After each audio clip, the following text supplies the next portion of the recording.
talked about the fact that everything that we were conditioned to believe was true about life in home, school, and church has had to be reversed since we grew up a little bit. And, of course, this includes getting out of our own way, self-discovery. It includes surrender when we were conditioned to believe that surrender was for the weak. A strong man wins, a weak man surrenders. So, we had to run our own lives. We had to win the battle. In this new way of life, we have nothing to win, nothing to prove. And we're not going anyplace. Nothing to win, nothing to prove, and we're not going anyplace. Now, I am either going to run my life and take the consequences thereof, or I'm not going to run it and take the consequences thereof. One or the other of those things I must do. We cannot do both. Again, it's written that you can't serve two masters. Either you cling to the one and despise the other, or vice versa. A house divided against itself can't stand. So either I'm going to run my life and take the consequences thereof, or I'm not going to run it and take the consequences thereof. And they don't mix. And I can't run mine. As we have said, we had 43 years to run the show, during which time I was the star of the show and the master of ceremonies. And after 43 years, I had accomplished failure in every department of life. So I can't run my life. I can't run nothing. Can't run my business, can't run my wife, can't run my kids, can't run anything. And I knew it. I knew it when I got here. I came here knowing that I had lost the battle of life. And I had given it everything I had. I gave it my wife, my kids, our home, my job, my health, my sanity, and my money. And I lost. So I can't run my life. It's no big deal as far as I'm concerned, however, because I don't need to. Because I've lived for 29 years in total expectance of guidance and direction. So, I don't need to run my life. It isn't necessary, and I can't. And I accept it. Now, the next premise is that God is either sufficient unto all of my needs, or He is not sufficient unto all of my needs. One or the other. If He is not sufficient unto all my needs, there's nothing to worry about. Because in that case, life is not worth the candle. The sooner it's over, the better. We might as well knock this thing off and go down with the bus and fill it full of liquor and shack up and drink till we die. If God is not sufficient unto all our needs, the sooner it's over, the better. There's nothing to recommend life. So if He is not sufficient, there's nothing to worry about. And if He is sufficient unto all my needs, there's nothing to worry about. So I got you both ways. Got you both ways. Because if He is, all I have to do is to act like His kid and prove that I am. And that's written like this: act as though I am, and I will be, saith the Lord. Act as though I am, and I will be. So, that's all I have to do. To act as if it were true and prove that it is true. And that's what we do in this program of ours. There's nothing else to do. There's nothing else to do because we've already lost. We've already been to human power, the best. I went to the priest, the preacher, the doctor. And as we said, to the guy who knew more psychiatry than there is. And every one of them talked to me about willpower, backbone, stand up, being a man. Every one of them. Because, you see, prior to 29 years ago, almost nobody knew anything about alcoholism. The people I went to see, the authorities, did not know anything about alcoholism. And they couldn't help me. And I didn't know anything about alcoholism, and I couldn't help myself. So I had to keep right on drinking until the bottle killed me, before I could even come here to investigate. Now, I knew that my job or my problem was not the lack of willpower or the lack of backbone or the lack of being able to stand up and be a man. I knew that. I was born with a pitchfork in my hand. I can't remember when I wasn't working. I always worked.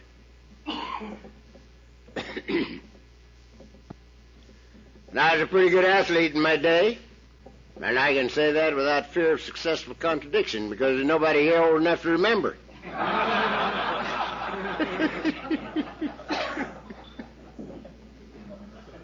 And my backbone had never given me the slightest trouble. And you know something? It hasn't yet. My backbone does a hell of a job for me. If everything I have worked as well as my backbone, I'd be in top shape.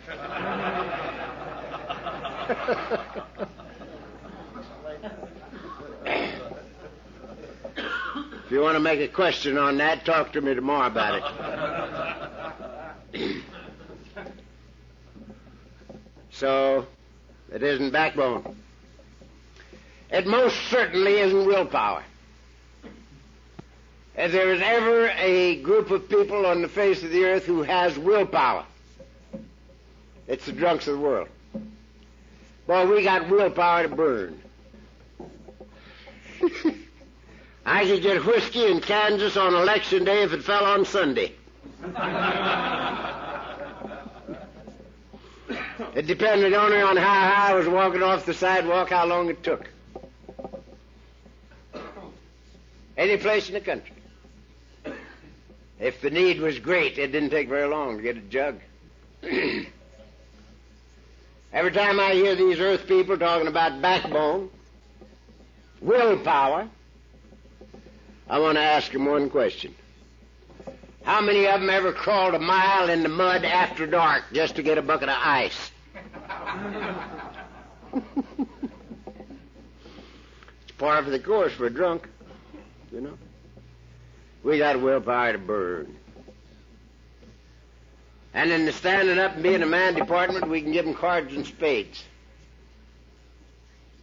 If there's ever a bunch of philosophers on the face of the earth, it's the drunks of the world. We have all the answers for everybody but us.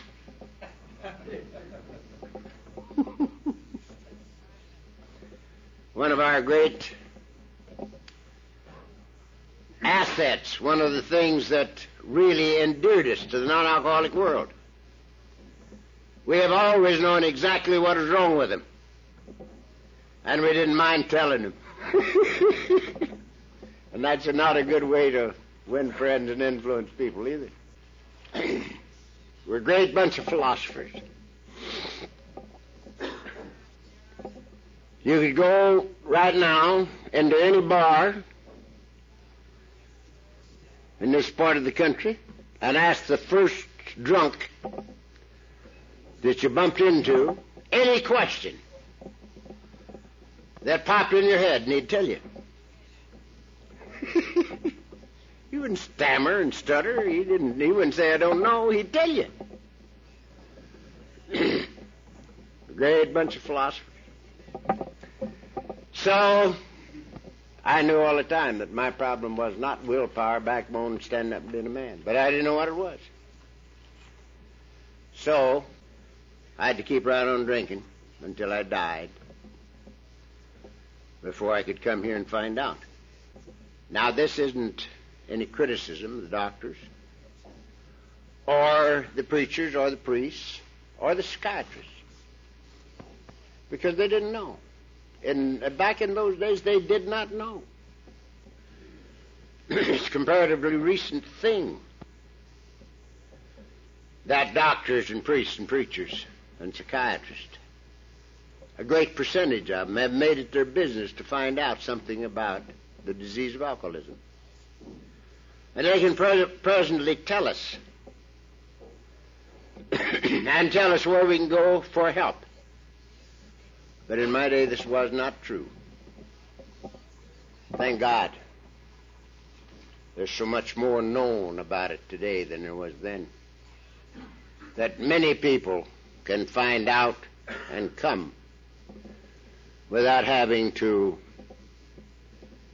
destroy themselves, as some of us did. However, Mrs. C says to me quite often, supposing I had have known something about Al-Anon back in the days when you were drinking, supposing Al-Anon would have been here, and I was in it, and I would have known a little bit more about how to handle you or how to treat you. Not handle me, but how to treat me. Do you think that it would hasten you into the society before you came? And I say I don't really believe it would have. In my case, I don't really believe it would have. Because I am one who certainly could not hear till I could hear, and could not see until I could see. As I told you the other day, I read Jack Alexander's article in the Post in 41, and 5 years later, I remembered that I'd read it. I was 4 sheets in the wind when I read it. And I remembered only 2 things about it, that drunks helped drunks and didn't drink. And they called it Alcoholics Anonymous. And that's why I said to myself, if I ever live to get out of this bed, I'll find AA. And from the decision until now, I haven't had to drink. So I don't know. In my own case, up until my last drunk, it was never my fault that I drank. Up until my last drunk. And I got drunk for 25 years. And I was a periodic for the last 10. And I was physically as sober as I am tonight, between every 2 drunks for 10 years. And I could look at my record with physically sober eyes for that whole 10 years. And yet, until my last drunk, it was never my fault that I drank. It was your fault. It was my wife's fault. It was her mother's fault. Now, there was a king-size reason for getting drunk, that mother-in-law of mine.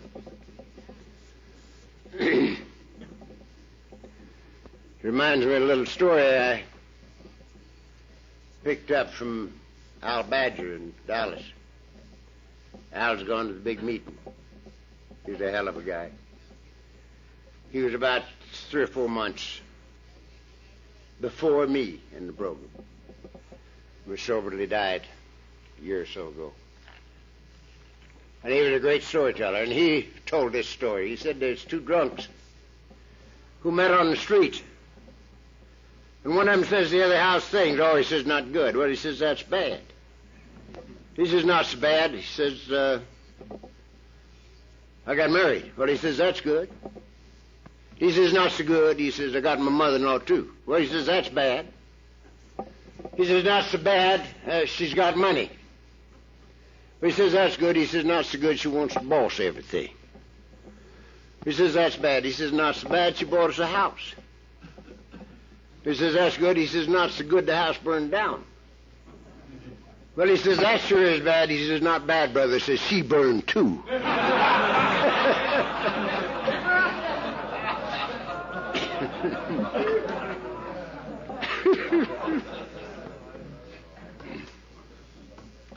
Until that last excuse has got to go to the boards. It's got to burn up.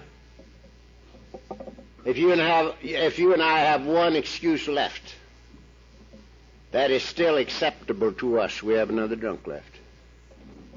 Nobody is going to do the things necessary to obtain and maintain sobriety. If there's any way to pin this on to anybody else, your mother-in-law or your boss or anybody else, we're not going to do it. In my own case, I don't remember if I told you this down here or not. I've told it many, many times.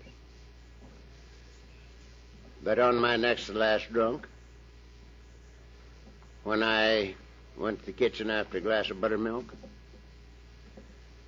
Dick and Miss C were sitting in the living room. They heard me let out a beller and heard me hit the floor. I came running out thinking that I was in an alcoholic convulsion, but I wasn't. I was just lying there on the kitchen floor as peaceful as anybody ever saw, doing nothing, but they couldn't wake me up. And they tell me I was a peculiar color. I was blue. They got all exercised and called the oxygen squad. And they came down. And after a while, they woke me up. And they told me that, to all intents and purposes, I'd been dead. That they'd had a hell of a time bringing me to, and nobody'd ever bring me to again under those circumstances. And they told me if they were me, they wouldn't do that anymore. I remember I told you that. But I did it again. But the thing I want to tell about this time is this. That about 24, 36 hours after they'd brought me to, I was able to get the old dirty bathrobe on and start walking off this drunk. Now, that's the way I had to sober up. I never heard of an easy way to sober up until I got to Alcoholics Anonymous. The only way I could sober up was to die until I could live. And I did it mainly walking. And I've got the old bathrobe on, and I'm walking up and down the living room floor, back and forth, sweating, freezing, shaking, dying, and walking. Miss C was standing over the fireplace. And I was walking away from her. And she said, "Chuck, don't you think you might get a little help if you'd read the book Alcoholics Anonymous?" And I turned on her like a lion. I said, "You, my very own wife, suggesting that I read a book written by a bunch of drunks. I who have read all the good books by the good authors. And you want me to, why, it says you wound me deeply."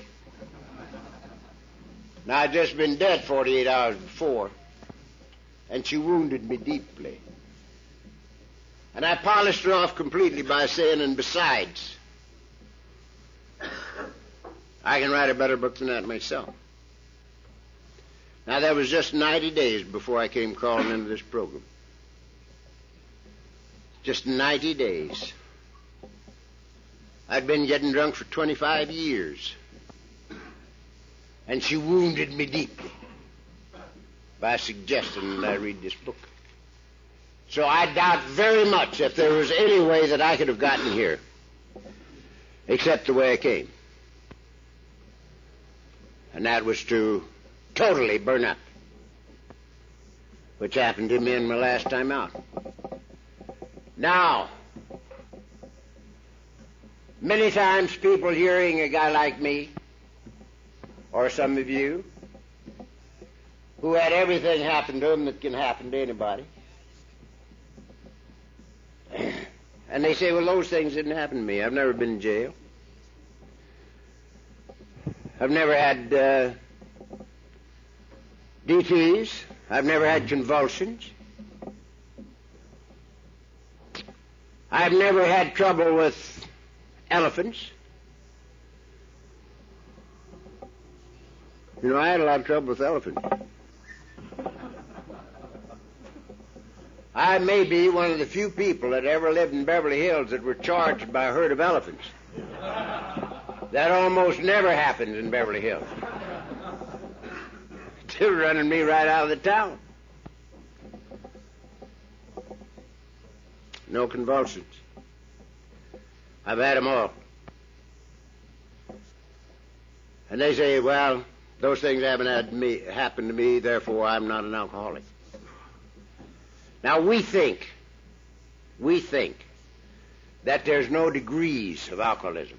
You can either drink well or you can't. One or the other. Alcoholism is a great deal like pregnancy. A gal don't get any more pregnant in 8.5 months than she was 15 seconds after conception. It just shows more.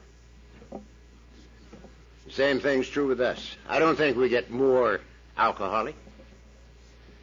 I think it just shows more as time goes on. And it don't make any difference how many of those things you've missed. You know whether or not you can drink well. And if you can't drink well, you might be an alcoholic. We say in this dealie of ours, if alcohol interferes with your personal life, your business life, or your social life, any one of these three, maybe, any two perhaps, and the three of them, you're a cinch. But there's another little question that I like better than all three of those. And it's very, very simple. Is it necessary for you to wonder whether or not you're an alcoholic? If you are, sign up with the secretary before you leave. I have never caught a non-alcoholic wondering whether or not they were an alcoholic in 29 years. It's always been an alkie that's trying to figure out some way to beat this rap. So it isn't how much or where or when. It's what it does for you. I'm mindful of a number of years back, we had a doctor in San Francisco, quite a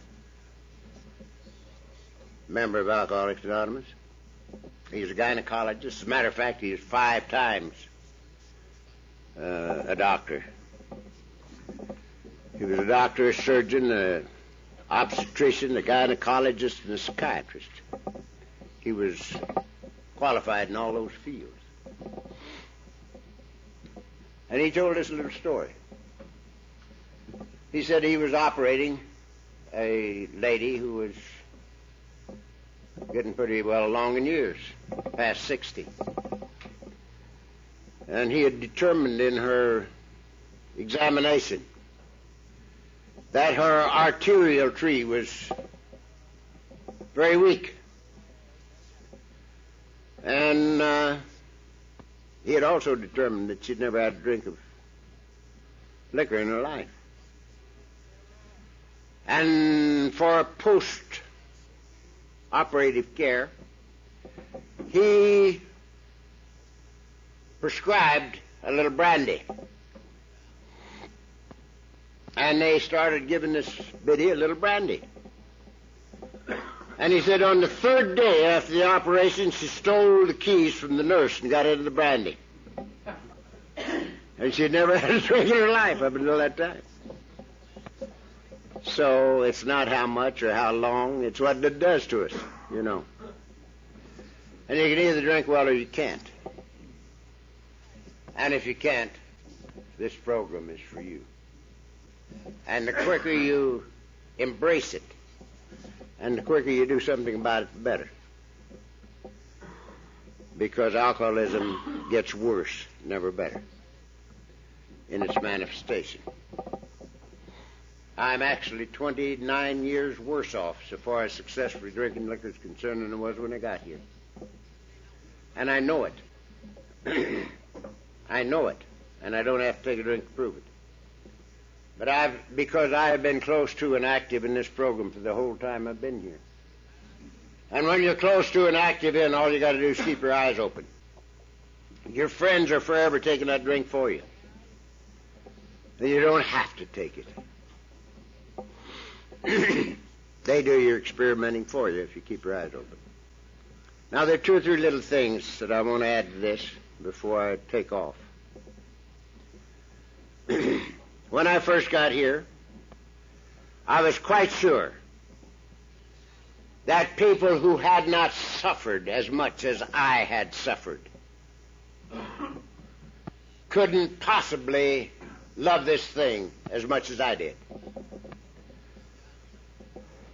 And I felt a little bit sorry for those who came and hadn't had some of the things happen to them that I had happen to me. Because I knew that they didn't, they couldn't feel this thing like I did.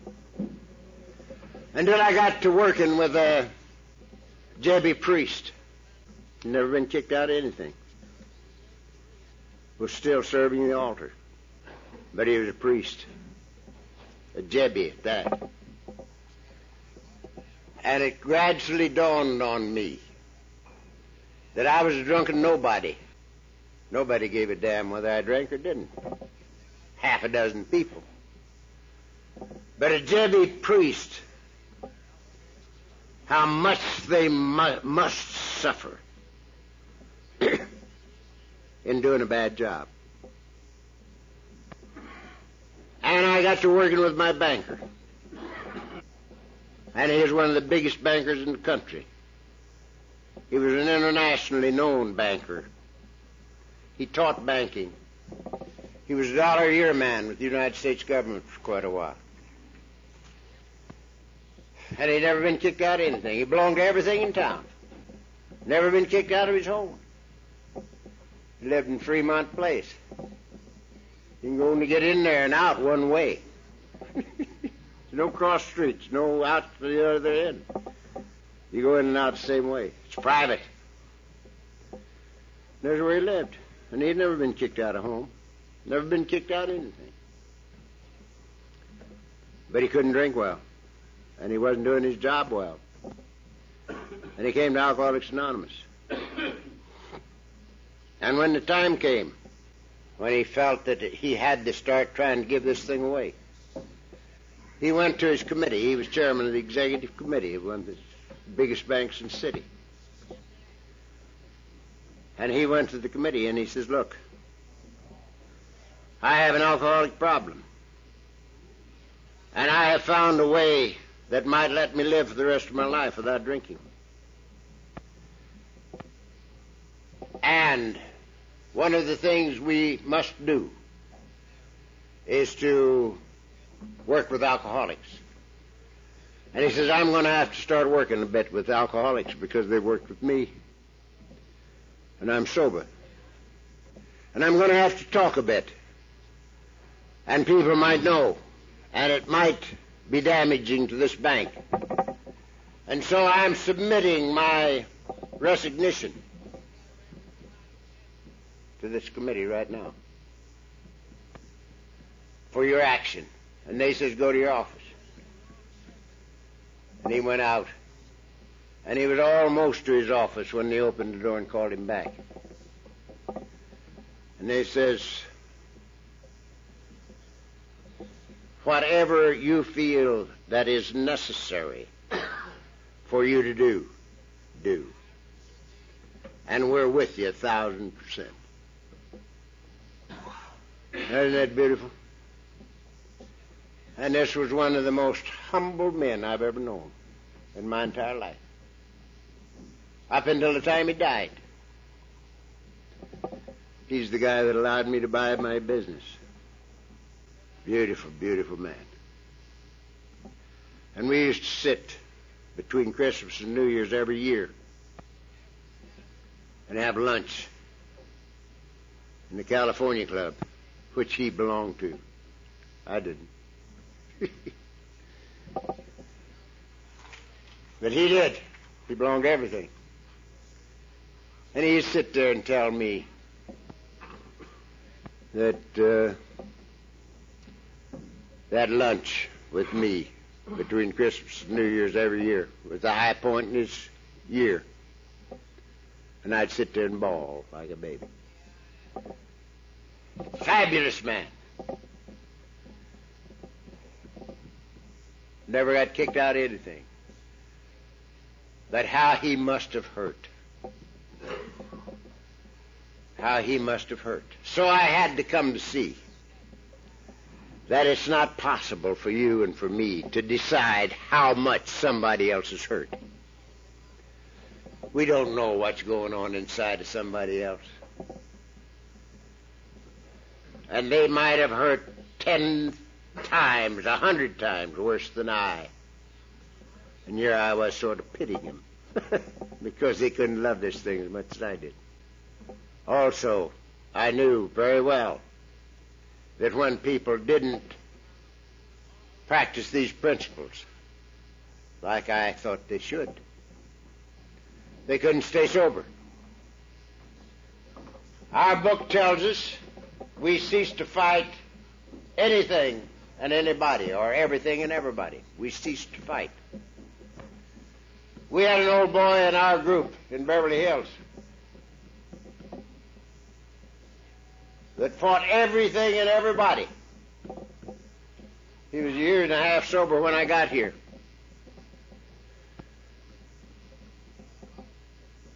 And he's a year and a half older than I am in the program right now. And he never did quit fighting.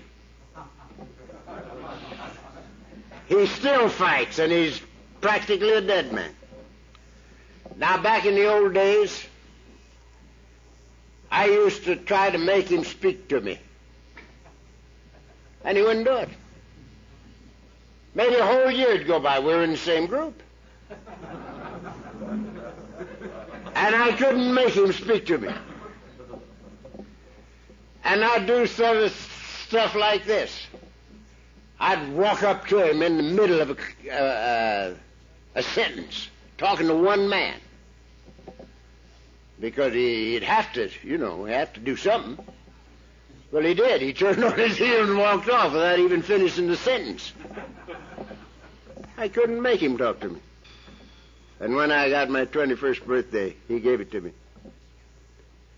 And this roughneck kissed me on the neck when he gave me my birthday cake. He may be one of the guys that loves me the most in this town now.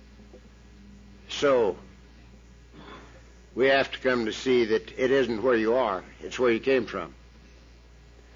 Now, Eddie just might have grown 10 times more than I did in this program.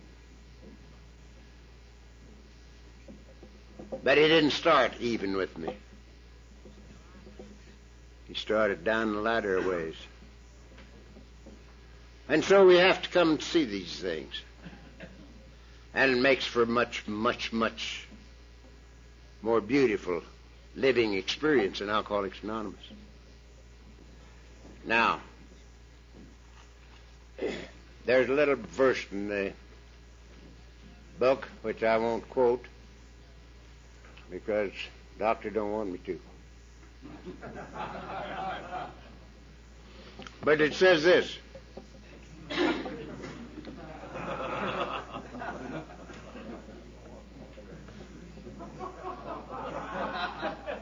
It says, "Blessed is he who condemneth not himself in that which he alloweth." Blessed is he who condemneth not himself in that which he alloweth. What does that mean? I believe it means that if you can do a thing without condemning yourself, it's not so bad.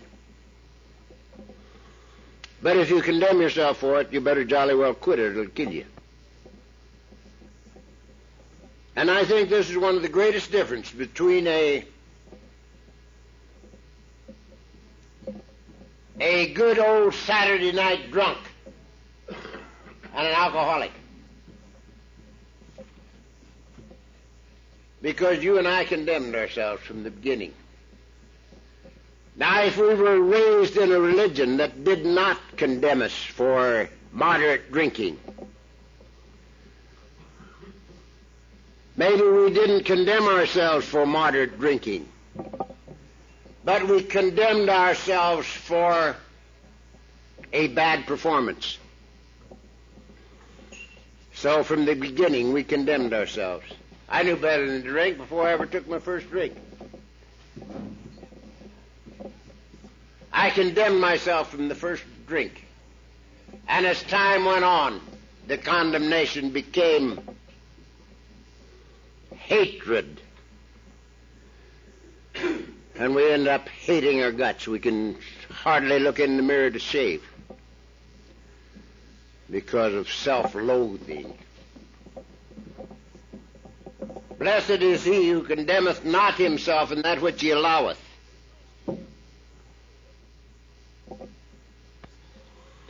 Now again, this tells us this, that there's no particular way that you can classify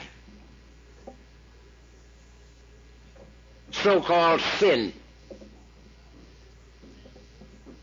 amongst those people around you.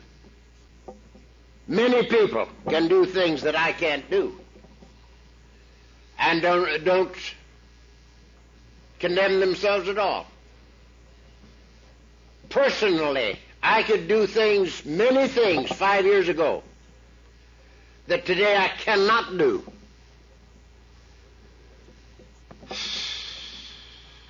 And so it depends on where we are, what we can do, and what we have to get rid of. And it's a continuous process. Because the higher we go, the more we have to discard. And the more we discard, the freer we become. It's amazing. There's no such thing as the meaning of a word. Now this blows my mind. And the way it came about, I got to thinking some time back that the first 2.5 pages in chapter 5, which add up the end of C to about 450 or 60 words. That's all there is in there. I never counted them, but I think that's about it. And I have gone through that not less than 25 and probably nearer 30,000 times in 29 years.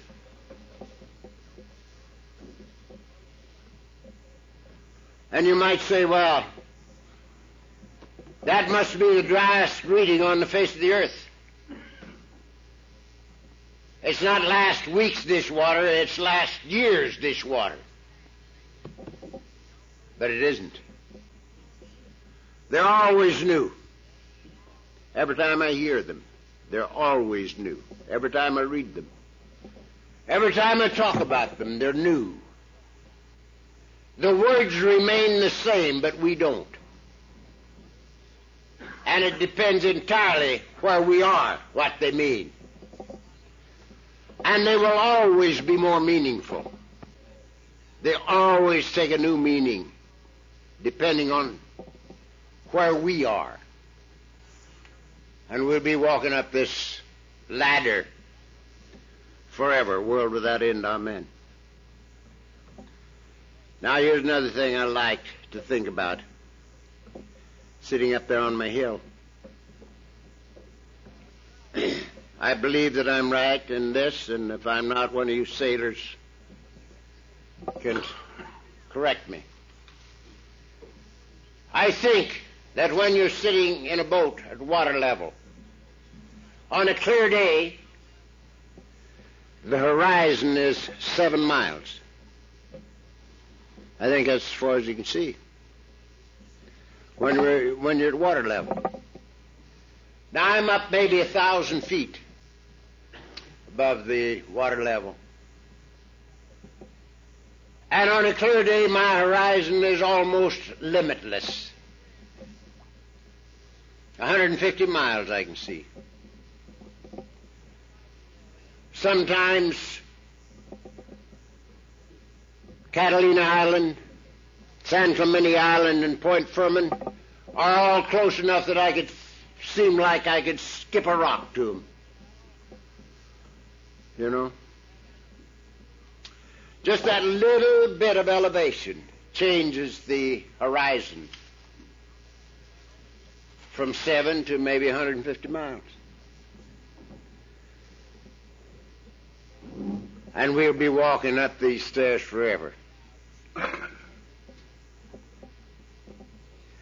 Now, the only thing we can't change about our lives, the only thing that cannot be changed by us, is that we're stuck with ourselves forever. World without end, amen. Now, this is a bleak prospect, isn't it?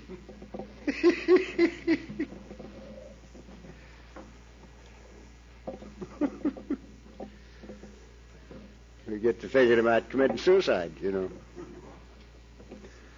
You can't make it. You can't make it. You're stuck with you forever. Everything else in life you can change. You don't even have to go home from here if you don't want to. You can go someplace else. You don't ever have to see your wife again if you don't want to. You never have to see your kids again if you don't want to. You don't have to stay in California. You don't have to stay in the United States. You can change everything in life but one. You can't get away from you. You're stuck with you forever. I'm stuck with me forever. Now it would appear that when we get here, they would try to teach us how to be friends with ourselves. But they don't. They teach us how we have to work with other people. Be sure that we make a good impression on the neighbors and the people around us. You know? We have to show respect to our elders, particularly the priest and the preacher and the mother-in-law. But they don't tell us how to get along with us, how to become friends with ourselves. Now, in my opinion, sobriety, the definition of sobriety is the ability to live comfortably, peacefully, and joyously with me. This is sobriety. Anything short of it is partial sobriety. When I got here, we didn't think of these things. When I got to the program, all of us thought if we hadn't had a drink today, we were sober. And we talked much about putting the plug in the jug, putting the plug in the jug, putting the plug in the jug. I never had any problem putting the plug in the jug. I was periodic for 10 years. And after every drunk, I put the plug in the jug. Periodics have to get sober. There's no way a periodic can keep from getting sober. Because we're pigs. We drink everything there is that's too thin to chew. And we drink it all. The time comes when we can't get it down, we can't get it up, and we can't live and we can't die. So we have to get sober. So I never had any problem putting the plug in the jug. I quit forever. With and without a solemn oath. Put the plug in the jug. My problem was not putting the plug in the jug. It was taking the plug out of the jug. Because when my time came, I took the plug out of the jug. And I was off again. So, physical sobriety is absolutely important. To me, it's synonymous with life. I cannot live and drink, and of myself I can't keep from drinking. So I have to be physically sober, lest I die. So I am not selling physical sobriety short. It's the foundation under sobriety. But sobriety is physical, mental, emotional, and spiritual. 4 parts of the same thing, and it adds up to the ability to live comfortably, peacefully, and joyously with me. This is sobriety.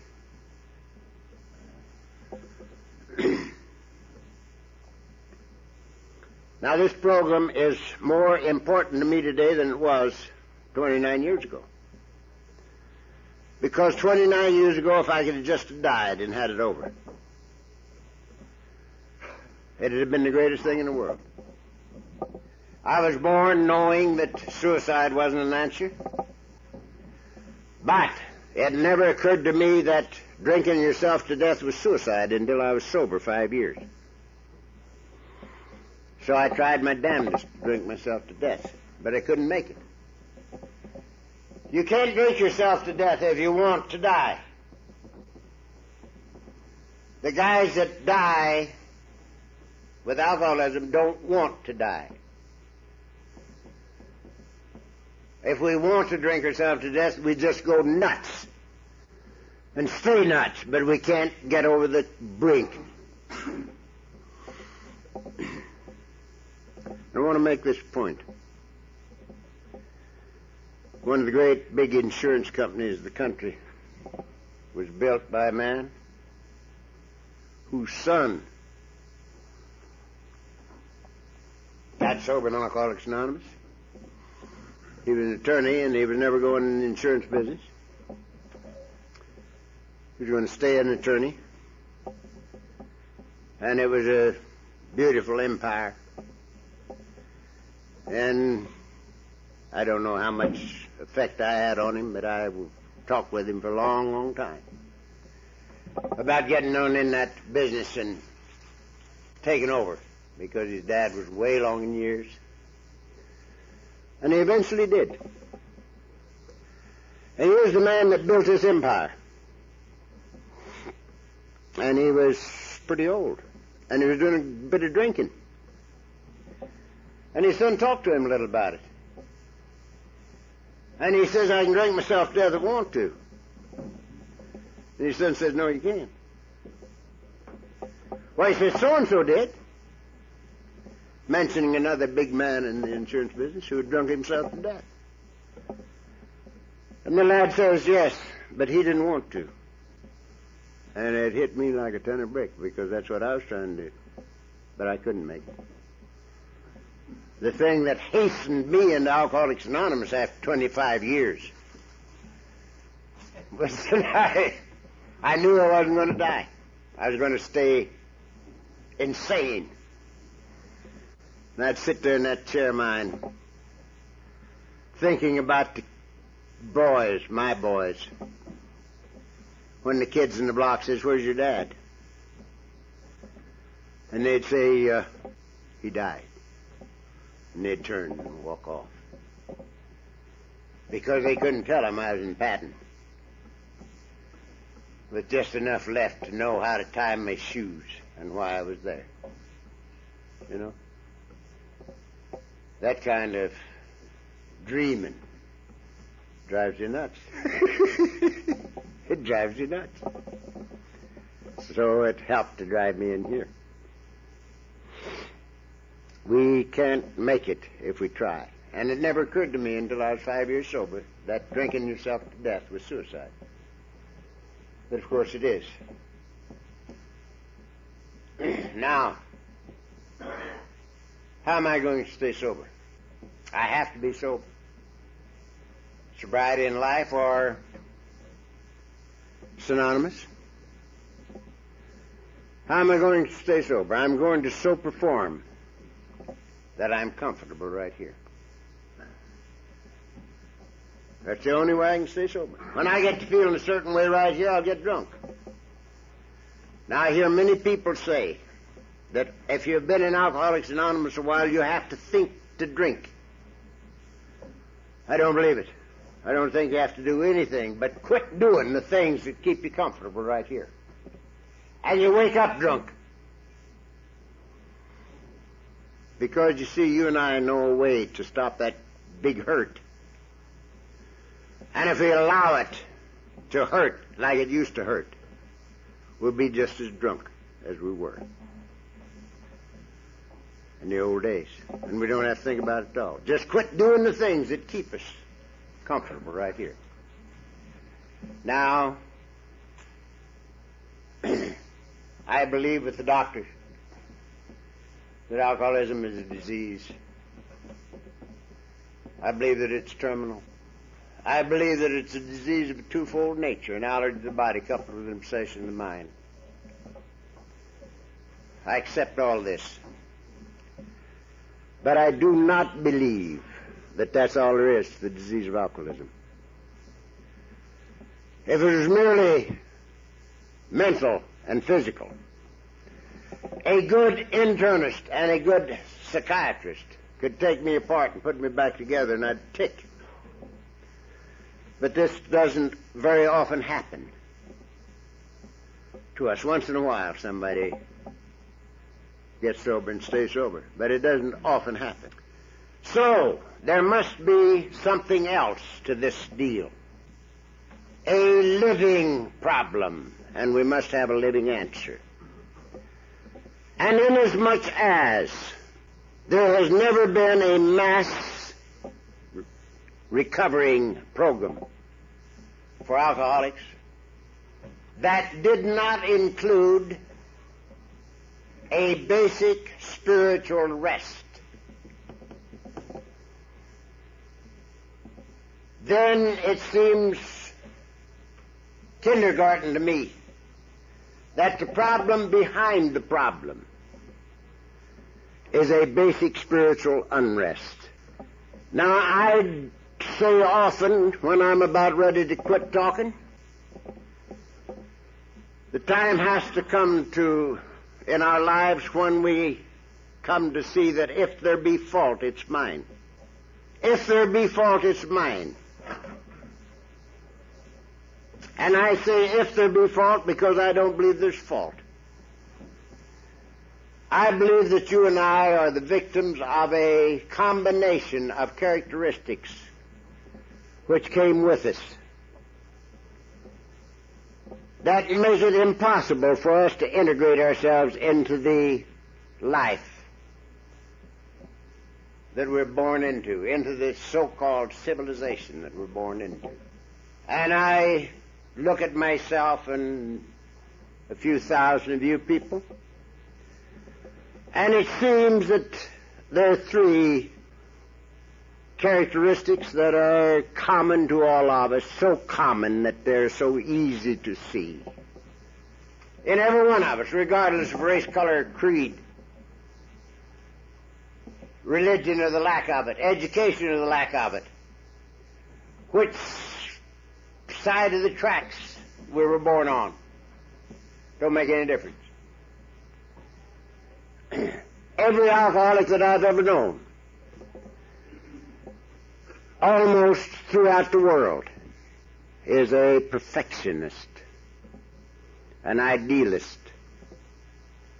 with the terrific drive for excellence that goes with perfectionism. It is this drive for excellence that brought about the cliche that you've heard ever since you were a little guy. This is the best mechanic we ever had in the shop, but the best lawyer that ever hit this part of the country, but the best stenographer we ever had in the office, but she can't get down till about of a Tuesday or Wednesday. Drinks too much. Terrific drive for excellence. Perfectionism. Now, perfectionism is a beautiful characteristic or attribute when we learn how to live with it. But until we do, it'll kill us. It makes us set goals for ourselves that we cannot attain. And we're forever disappointed in our own performance. And it makes us demand more of those around us than they can put out. And it makes it necessary for us to make them over. Our wives and our kids and the people that work with us and so on. It's a killer until we learn how to live with it. Perfectionism, idealism. And it's very evident in all of us. The second thing is that to a man, we were born with the interior awareness that life should be a good and a big and a beautiful thing. I knew when I was 6 years old that life should be like it is now. My insides proclaimed it. But I looked at it and it was cheap and it was dirty and it was ugly.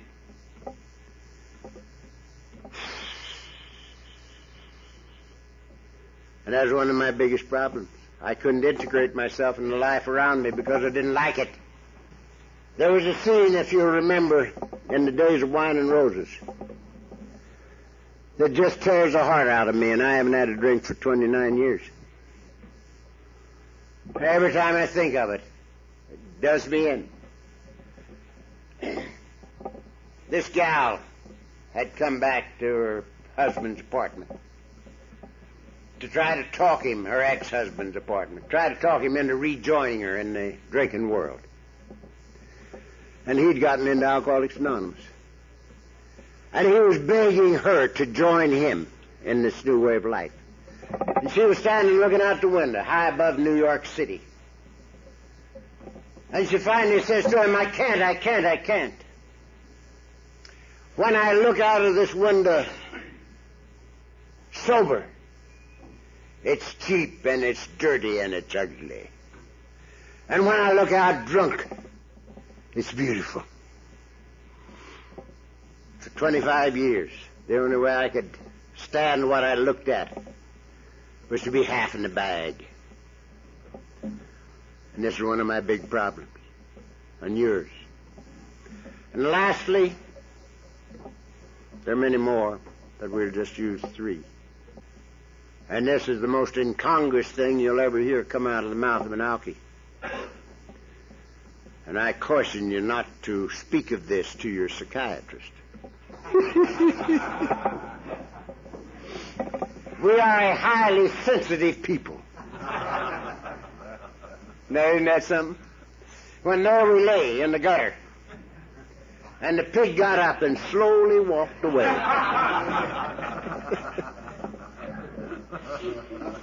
We're a highly sensitive people.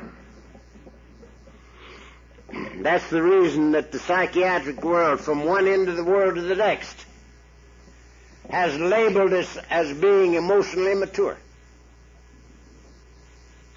They're one of them.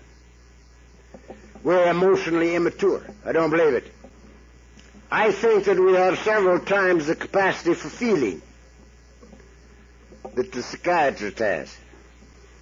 If a psychiatrist came in and found me lying there on the floor in front of my big window, so drunk I couldn't even get up, crying my eyes out over a beautiful sunset.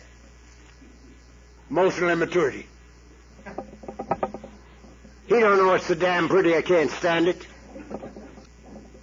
Now again, I haven't had a drink for 29 years. But a year ago, I was down on the knobs above Louisville, Kentucky, along the Ohio River. And it was in October, and the leaves had turned. And it's the most beautiful sight on the face of the earth. All those beautiful colors. And miles of it. It's so beautiful. I sat there all alone in my car and bawled my eyes out. So pretty, couldn't stand it. We're not emotionally immature. We are a highly sensitive people. Now, as I've told many of you, I've been in prisons practically all over the world. Mostly as a guest. I could leave after a while. And amongst them is Folsom. Now, Folsom is for habitual criminals. You can't get into Folsom for murder if it's first time.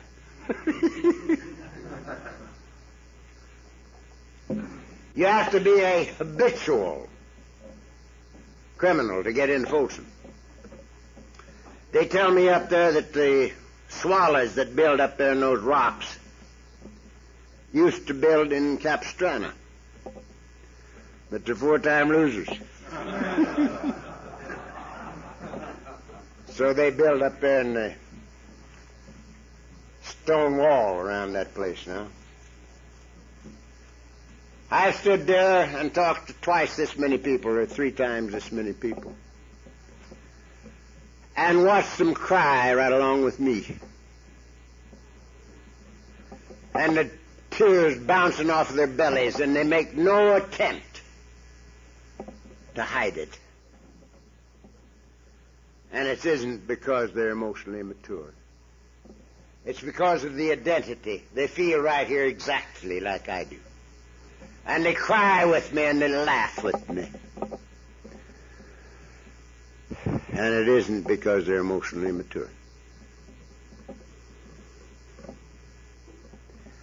Now I'm convinced that people like us, when we get here, have all the characteristics for alcoholism except alcohol. All we have to do is add a little alcohol and we're off. Very few things can happen to us. From the time we're born, we're either going to be priests, preachers, or nuns, or hopheads or alcoholics. Because we cannot integrate ourselves into the life around us. And it's not because we don't want to, because we do. We want so much to be a part of. And we're forever apart from. And so, this is our problem, a basic spiritual unrest. Unfortunately, the teachers don't know the answers.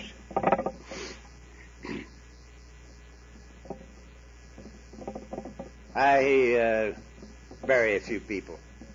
I think I told you I had 2 this week. Monday and Tuesday, I had funerals. A few months ago, I was asked to give a little eulogy for a 16-year-old girl who had taken an overdose of cocaine. That's the in thing down in my country now, cocaine. And she died. And I got out there to the place, the cemetery, because there was no chapel deal. It was just a graveside service. And that whole hill was covered with kids. I don't know how many, just a whole passel of kids, teenagers, on that hill. And I said to myself, this can't be just a regular deal. I've got to talk to these kids. And I talked first for a little bit with their parents and the few older people that were there. And I told them that I didn't believe in death and why and so forth and so on. And then I started talking to the kids. And I told them I had great empathy for them, because I too had been born into a society that I couldn't swallow. I couldn't integrate myself into. And I had to find a way to be comfortable, because I was not comfortable in society in which I had to move. And when I was 19, I found a way to get comfortable in that society. And for the next 15 years, I used this chemical for an answer. And it was an answer for the first 15 years. But after 15 years, my answer turned on me and became the problem. And in the next 10 years, it made it necessary for me to find the right answer. And I did. And then I told these kids that if they could just come to see that there was an answer that stayed with us. This is when you're behind the acid. You got all the answers. But when the acid's gone, you ain't got none. The answer's gone too, you see. But there is an answer that stays with you. And it's so much better than any chemical that you can put in your body. That you can sing about your business. The business of living. And you don't have to repeat a dosage of chemicals. And if you just decide that you want to find this answer and make an effort, you can find it.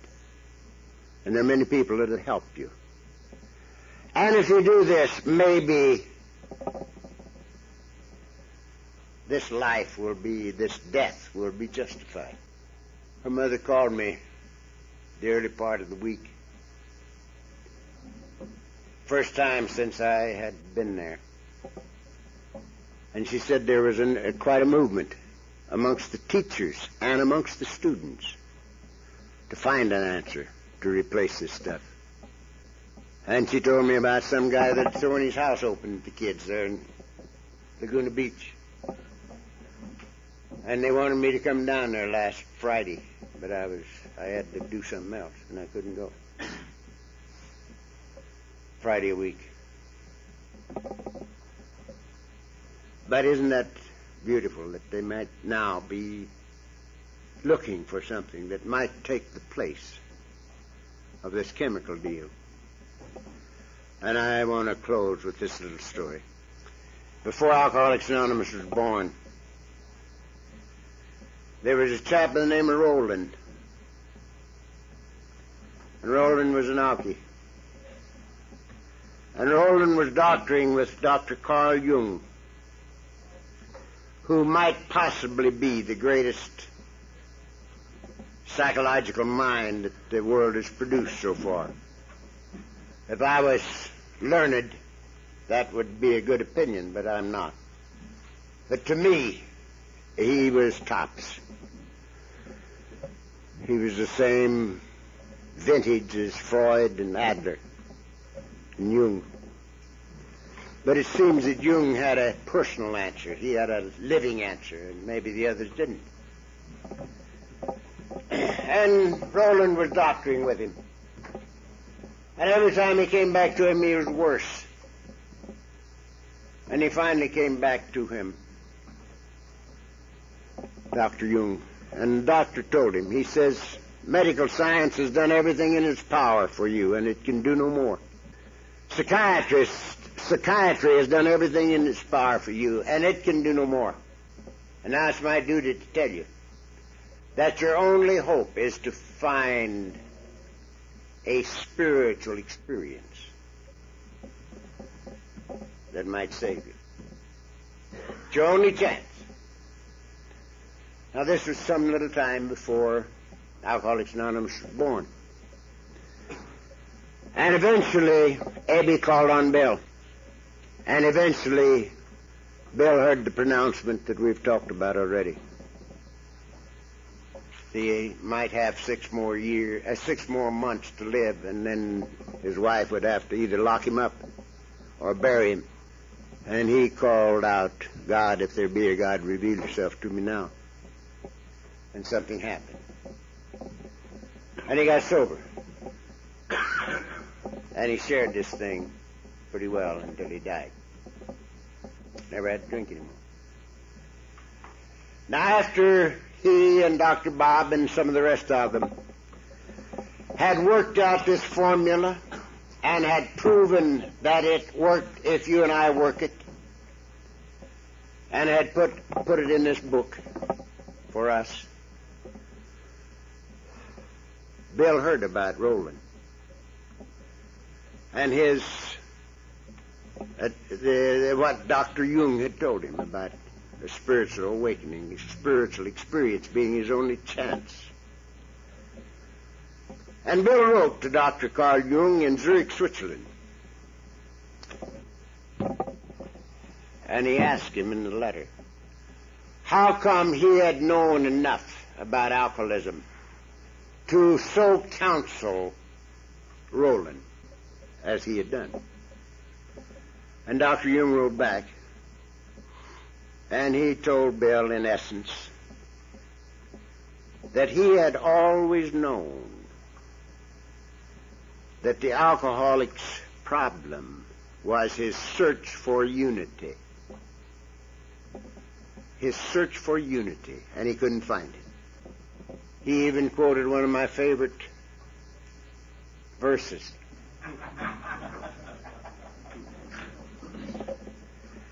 As the heart, H-A-R-T, as the heart panteth after the water brook, so panteth my soul after thee, O God.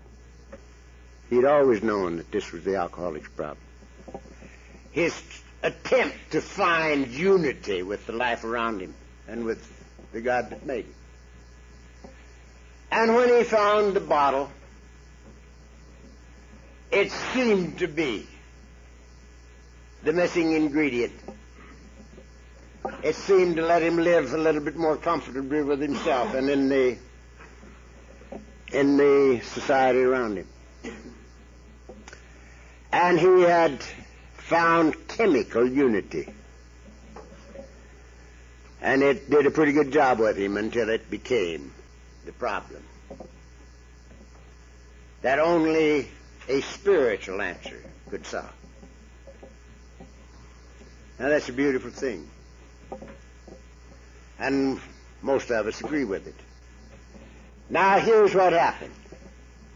And this just curls my hair. This is fantastic. It's a beautiful, beautiful thing to me. Roland, having heard this, affiliated himself with the Oxford movement and got sober. And he ran into Ebby. And he got Ebby into the Oxford movement. And Ebby got sober. And Ebby called on Bill. And Bill got sober. And so the finger of God. Oh, this is so beautiful. In our entire history, the finger of God is so evident all the way through it. From Dr. Carl Jung to Roland, to Ebby, to Bill, Bill to Dr. Bob, and Dr. Bob and Bill to us. What a beautiful thing it is. And how fortunate are we, I believe us to be, the most fortunate segment of humanity, of God's kids. Because, you see, we have to find an answer lest we die. And we come here not looking for God or to get our wives back or to get the love of our kids back. Not even looking for health in many cases, like my own. But just a way to live one day at a time without drinking so that we might rub out a little of the record. And we find that the formula for sobriety and the formula for the good life and the formula of God are all the same. And we find an answer that makes the chemical unnecessary. And it's an answer that don't stay in the meeting when we leave. It goes with us. And we're never alone anymore. How fortunate can a man be? God bless you. Thank you very much.